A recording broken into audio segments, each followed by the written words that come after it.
The man behind Hamara Bajaj, Chairman Emeritus of Bajaj Auto, Rahul Bajaj, passed away this afternoon. A truly incredible father and son combination. One of India's greatest industrialists, Rahul Bajaj, and his exceptional son Sanjiv. And I warn you, he's inherited a lot of his father's Midas touch. Welcome to the program, both of you. Thank you. Nice to be here. Rahul Saab, I gather that people don't quite realize that you come from a truly exceptional family. Your grandfather, Jamnalal Bajaj, was virtually a fifth son for Mahatma Gandhi. In the 20s, your family burnt its western clothes and took to khadi. And in the 30s and 40s, your grandparents, parents, uncles and aunts were all in jail one by one for the freedom movement.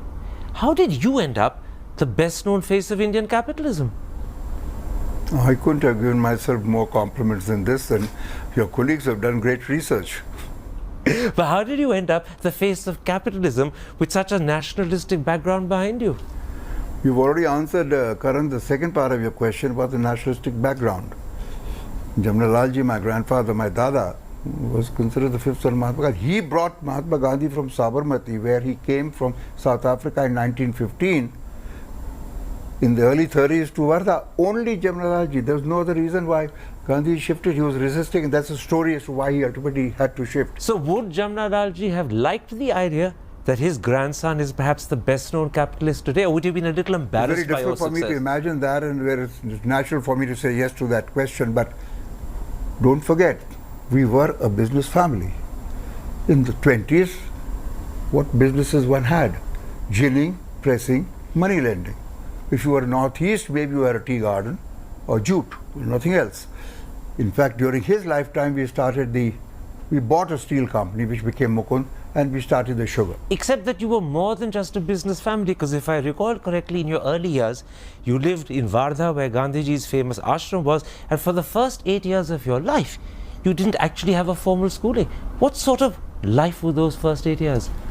I remember going to a Hindi medium school for maybe less than a year when I was 6 years old or something in Wardha. But of course, like my father's was entirely that, but my education was in Sevagram, which is our property, and my grandfather gave it to Gandhiji for his ashram, where Bapu Kutir and everything else is there. So to go there, and I was too young to realize what was happening. And then Vinoba's ashram in a place near Wardha, also given by my grandfather, called Paunar. Gandhiji considered Vinoba Bhave as his guru. So the spirit of nationalism was literally imbued in you as a child. Absolutely. And I can't take any credit for that. It's just inborn.